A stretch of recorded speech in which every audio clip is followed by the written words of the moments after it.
नेतृत्व में देश जब काम कर रहा था, देश में जब ये लोग काम कर रहे थे तो सरदार वल्लभ भाई पटेल, बाकी के जो लोग बहुत से थे, उन्होंने सबने मिलके वो देश चलाया।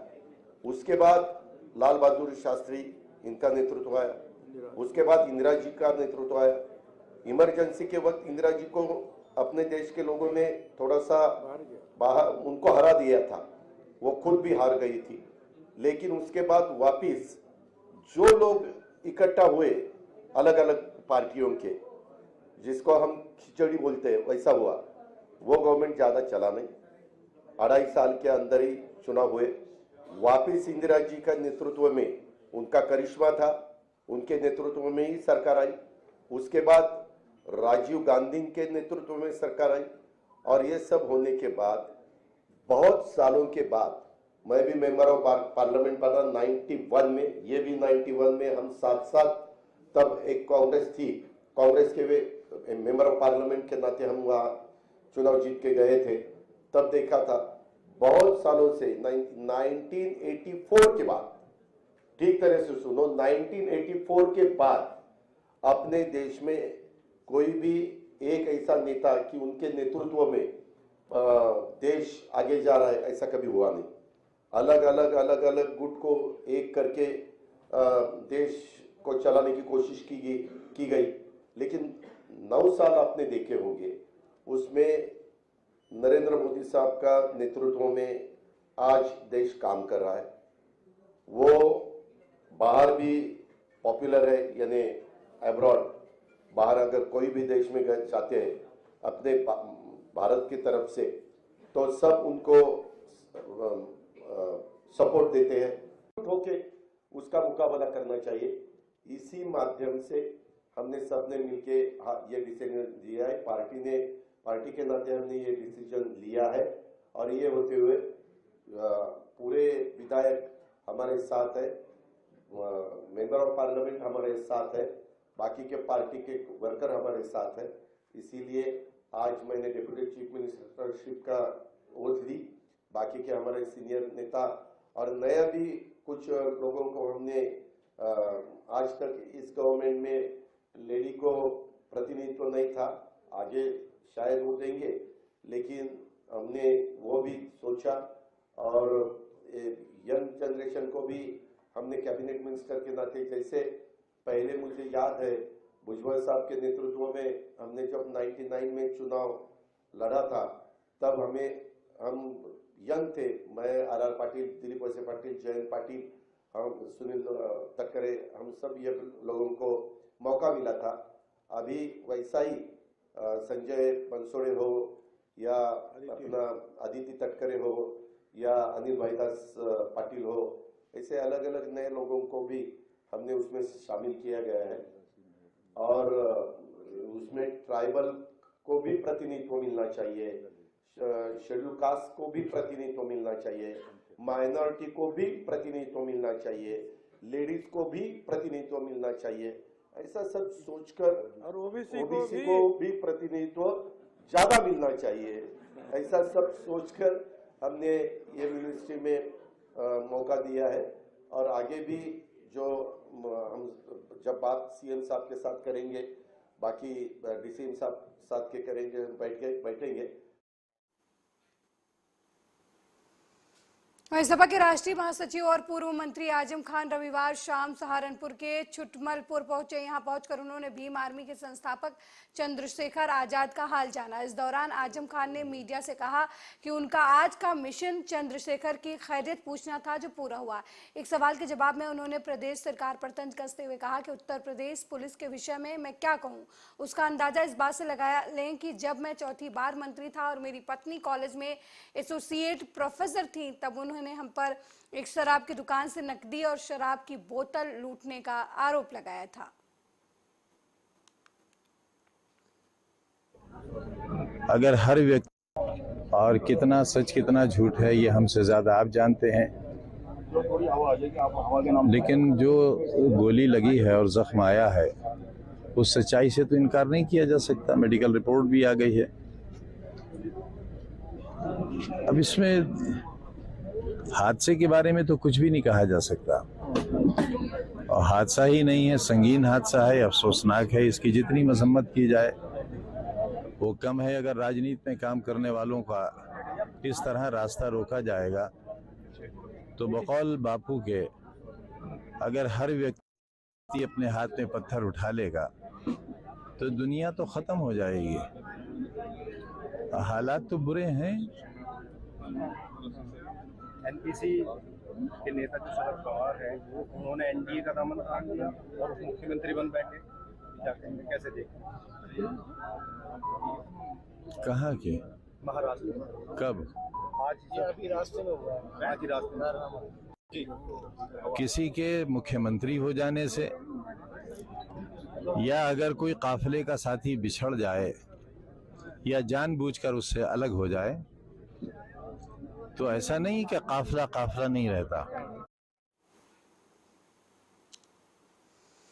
वहीं छत्तीसगढ़ में आम आदमी पार्टी की चुनावी शंखनाद कर दिया है। दिल्ली के सीएम अरविंद केजरीवाल और पंजाब के सीएम भगवंत मान ने बिलासपुर में एक बड़ी सभा में 10 गारंटी दी है। इस दौरान अरविंद केजरीवाल ने बघेल सरकार पर जमकर निशाना साधा। इसके अलावा केंद्र की मोदी सरकार को भी आड़े हाथे लिया। केजरीवाल ने अपने भाषण में दिल्ली और पंजाब की तरह छत्तीसगढ़ में आम आदमी पार्टी की सरकार बनाने का दावा किया है। पूछना चाह रहा हूं, फ्री में कर्जा माफ कर दिया? कुछ तो लिया होगा, बताओ। आज की दुनिया में कौन फ्री में काम करता है? अरे अपना भाई कर्जा माफ नहीं करता। एक भाई दूसरे भाई से 100 रुपए ले ले, कोई माफ करता है भाई साहब? अपने माँ बाप को कोई नहीं पूछता, भाई को कोई नहीं पूछता, बच्चों को कोई नहीं पूछता। तो इतना 11 लाख करोड़ रुपए कर्जा माफ कर दिया, कोई फ्री में कर्जा माफ कर दिया क्या? तो बेईमानी करे मोदी जी और जेल जाए मनीष सिसोदिया। वो मनीष सिसोदिया बेचारा एक मास्टर का बेटा है। उसने दिल्ली के गरीबों के बच्चों को पढ़ाने के लिए स्कूल खोले, शानदार स्कूल बना दिए। आज दिल्ली के गरीबों के बच्चे, रिक्शे वाले मजदूरों के बच्चे डॉक्टर बन रहे हैं, इंजीनियर बन रहे हैं, वकील बन रहे हैं। किस लिए बन रहे हैं? मनीष सिसोदिया की वजह से बन रहे हैं।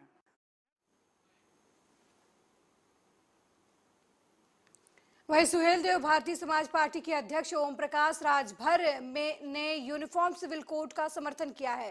राजभर ने कहा कि देश भर के सभी नागरिकों के लिए एक कानून होना चाहिए और जो कुछ भी देश हित में होगा हम उसका समर्थन करेंगे। राजभर ने कहा कि यदि गोवा में यूसीसी लागू होता है तो दूसरे राज्यों में लागू क्यों नहीं हो सकता। देखिए, हर महीने 1 तारीख को प्रदेश की बैठक, 5 तारीख को जिले की बैठक, 10 को विधानसभा, 15 को ब्लॉक की बैठक। हर महीने ये होता है। जो काम दिया जाता है पार्टी के नेताओं को, उनकी समीक्षा होती है। इनको काम जो पिछली बार दिया गया था कि चलो गांव लगाओ चौपाल, बताओ पार्टी की बात कि जातिवाद जनगणना से क्या फायदा है, एक समान अनिवार्य फ्री शिक्षा लागू होगी तो क्या फायदा होगा, 300 यूनिट बिजली फ्री अगर आपको मिलेगी तो आपको क्या लाभ होगा, गरीबों का इलाज फ्री में कैसे हो, इसके लिए संघर्ष करने के लिए उनको बताया जाता है। महिलाओं की आधी आबादी, तो लोकसभा विधानसभा में भी आधी सीटें आरक्षित हों, नौकरियों में आधी सीटें महिलाओं के लिए आरक्षित हो, शिक्षण संस्थाओं में भी आधी सीटें आरक्षित हों। इन चीज़ों को लेकर के गांव-गांव चौपाल लगा करके हमारे नेता कुछ नए लोगों को पार्टी संगठन में जोड़ते हैं, कुछ पुराने साथी रोजी रोटी की तलाश में बाहर चले गए, कुछ हमारे धरती छोड़ दिए जो लंबे समय से पार्टी में हैं, तो उनकी जगह भरपाई की जाती है। ये अखिलेश यादव जी के जन्मदिन पर बधाई भारतीय समाज पार्टी की तरफ से, हमारी तरफ से, पूरी पार्टी के नेताओं की तरफ से जन्मदिन की बधाई। और आज के दिन उन गरीब कमजोर जो पैदा हुए हैं उनके लिए भी भारतीय समाज पार्टी की तरफ से बधाई है। राजभर जी, समाजवादी पार्टी के कार्यकर्ताओं ने एक होर्डिंग लगाया है जिसमें अखिलेश यादव को भावी प्रधानमंत्री तक बना दिया है। देखिए, हर व्यक्ति का सपना देखना लक्ष्य होता है कि हम कार्यकर्ता सोचता है कि हमारा नेता कितना आगे चला जाए, तो उसी कड़ी में वो अपना चल रहा है। भारतीय समाज पार्टी यूसीसी के समर्थन में है, इस नाते समर्थन में है कि जहां संविधान 18 साल उम्र की लड़कियों से शादी का व्यवस्था है, वहीं दूसरे धर्म में 9 साल, तो 9 साल बच्चियों को बालिग कैसे माना जाएगा? तो जो एक समान कानून बनाने की बात है, तो महिलाओं के साथ अन्याय क्यों? एक तरफ 18 साल, एक तरफ 9 साल। तो ये समान नागरिकता के पक्ष में भारतीय समाज पार्टी खड़ी है। वहीं महाराष्ट्र की राजनीति में आज जो हुआ वो शायद किसी ने नहीं सोचा होगा। राष्ट्रवादी कांग्रेस पार्टी के अहम नेता और 2 बार डिप्टी सीएम रह चुके अजीत पवार शिंदे सरकार के हो गए हैं। यही नहीं, अपने साथ एनसीपी के कई विधायकों को भी सरकार में शामिल करवा दिया। खुद तीसरी बार डिप्टी सीएम पद की शपथ ली तो 8 विधायकों को मंत्री पद की शपथ भी दिलवाई। अजीत पवार के इस कदम से महाविकास आघाड़ी को जरूर बड़ा झटका लगा। इसी बीच शिवसेना सांसद संजय राउत ने सीएम एकनाथ शिंदे को लेकर बड़ा बयान दिया। मीडिया से बात करते हुए राउत ने कहा कि अब एकनाथ शिंदे महाराष्ट्र के मुख्यमंत्री नहीं रहेंगे। अजीत पवार का कैबिनेट में प्रवेश का मतलब है कि एकनाथ शिंदे जा रहे हैं। 2024 में होगा। जिस तरह से भारतीय जनता पार्टी जो अपने विचारों की पार्टी नहीं है या जो अपने राजनीतिक विरोधी है उनकी पार्टी तोड़ रही है और सरकारें बना रही है, सरकारें गिरा रही है, ये कोई इस देश की या महाराष्ट्र की परंपरा को मान्य होने वाली बात नहीं है। पहले शिवसेना तोड़ दी 1 साल पहले, आज एनसीपी को तोड़ दिया है। और कल तक जिनके ऊपर भ्रष्टाचार के आरोप थे प्रधानमंत्री कर रहे थे, आज वो सब लोग राजभवन में शपथ ले रहे थे। उसका मतलब है प्रधानमंत्री जी या महाराष्ट्र के बीजेपी के नेता जो आरोप कर रहे थे वो झूठे थे, ये मान्य करो। या फिर आपको आपके पार्टी में आने के बाद भ्रष्टाचार प्यारा लगता है, आओ हमारे पार्टी में भ्रष्टाचार करो, ये बात है। लेकिन चाहे कितनी भी पार्टी तोड़ो, बीजेपी कांग्रेस तोड़ो, एनसीपी तोड़ो, शिवसेना तोड़ो, जनता का समर्थन उनको नहीं है। वो महाराष्ट्र विकास आघाड़ी जो हमारी है उनको समर्थन है।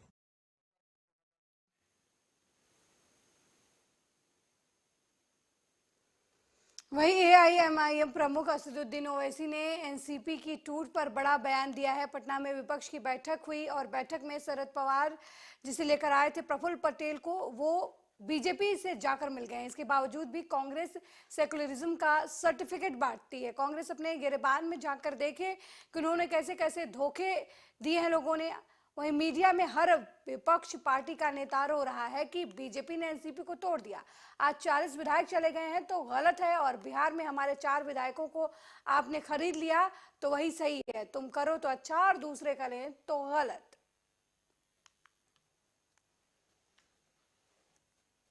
अपोजिशन यूनिटी होना चाहिए, अपोजिशन यूनिटी होना चाहिए।